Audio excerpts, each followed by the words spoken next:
अब मैं अपने घर दूसर भैया के पास चलती हूँ।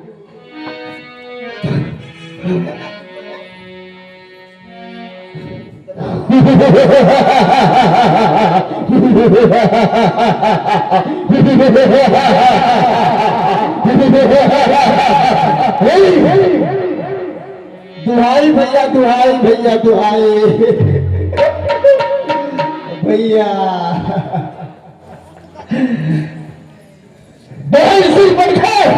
कहिए भैया।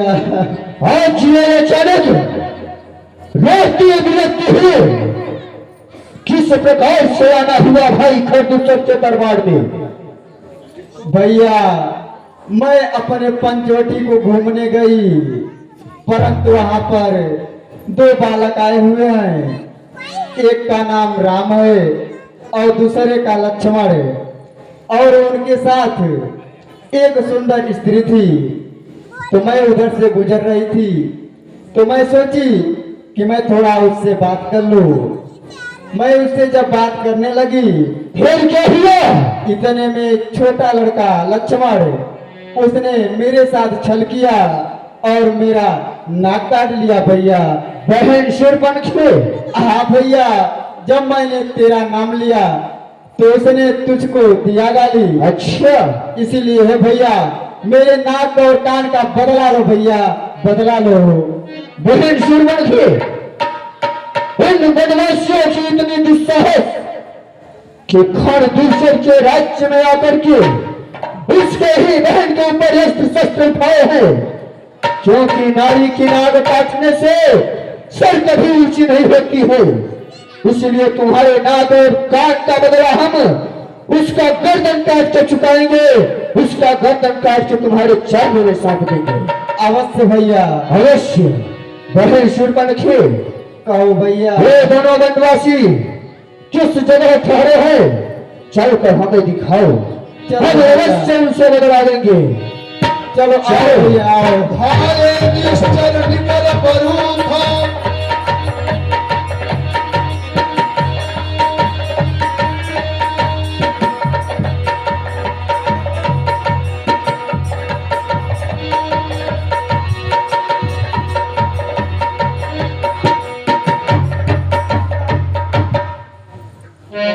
अरे धोरे कोरी नभ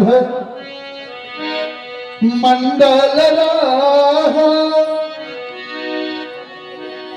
राम पलाई अनुज सन कहा धोरी पूरी मंडल राम बोलाई अनुज सन कहा।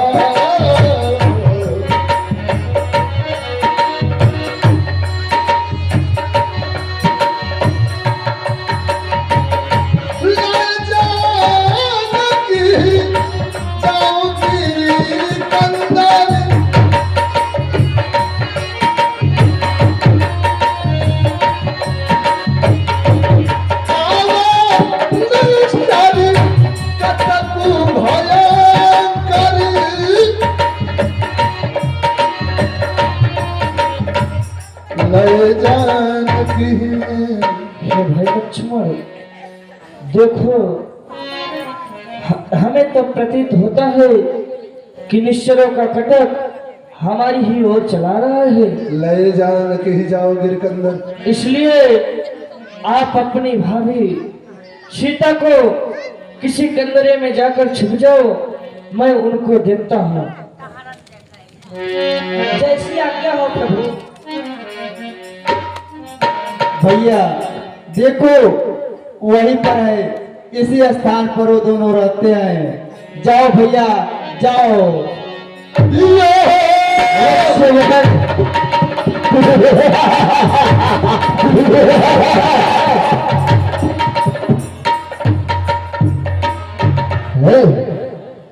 क्या क्या तू ही है जो मेरी बहन शूरपणखा के नाक और कान को काटा है? बता। जी हाँ, हमारे ही अनुमति से हमारा छोटा भाई लक्ष्मण तेरे बहन सुपर्णखा का नाक और कान का निपात किया है। वनवासी राम, तुझे पता नहीं है कि ये दंतक वन हमारे अनुमति में रहता है और हमारे राज्य में आकर हमारे ही बहन का नाटक काटने का दुस्साहस तूने किस प्रकार से किया, इसका प्रमाण जानता है तू? अरे मैं जो किया अच्छा ही किया, क्योंकि जो कुदिष्ट राह पर चलता है उसे धर्म पर लाना मेरा परम कर्तव्य है। वनवासी, जी हाँ, हमें सिखाएगा कि जो कुदिष्ट राह पर चलता है उसे धर्म सिखाना चाहिए। अरे हम राक्षसों का यही धर्म है कि ऋषि मुनि महात्माओं का भोग करे और जो हमारे दंतक वन में आए हैं उनकी स्त्रियों को अपने चेतना की दासी बनाते हैं हम। अरे खंड, मैं तुम्हें अभी भी समझा रहा हूं कि तुम यहां से चले जाओ, वरना जैसे तेरी बहन का हालत हुआ है उसी ही तरीके से तेरा भी हाल होगा। वनवासी, जी हाँ, मैं भी तुमसे यही कहूंगा कि अपने पत्नी सीता को हमारे हवाले कर दो और लौट जाओ अपने वतन को, अन्यथा हमारी ये तलवार तुम्हारे गर्दन को धड़ से अलग कर देगी। है बहादुर, खेले मृगा शिकार वन में, खेले मृगा शिकार वन में छत्री के वाल हम, तुम जैसे निशाचरों को मारते फिरे बजाएगा गाल हम। अरे वनवासी, आया है सन्मुख लड़ने तो लड़ता क्यों नहीं, और मारता हूं बाण तो सहता क्यों नहीं। वनवासी राम, खून बरसे खून टपके, अरे खून बरसे खून टपके, ये दिल में दिलदारों की अभी बहा दूंगा खून की नदियां अपने इस तलवार से। तलवार तलवार क्या कहता है, तलवार तलवार क्या करता है, तलवार काम नहीं आएगी, मुझ जैसे छत्री के तन पे पड़ते ही 36 टुकड़े हो जाएगी। हाँ वनवासी, तुझे पता नहीं है, अगर मेरे नाम का डंका बजता है नील के जहान में, हमारे नाम का डंका बजता है नील के जहान में, खरदूसर के भेष से कांपते हैं शत्रु आसमान में। तो ठीक है बहादुर, नाहर के गप्पे मार के डीगे में दिखा, युद्ध चाहता है तो सामने आ जा। अरे सच्चे योद्धा सच्चे, साहस धीरज स्वाभिमान, साहस धीरज स्वाभिमान सच्चे योद्धा का लक्षण है। नाहर ताहर गर्जन रणवीरों का आभूषण है। चल सावधान हो जा।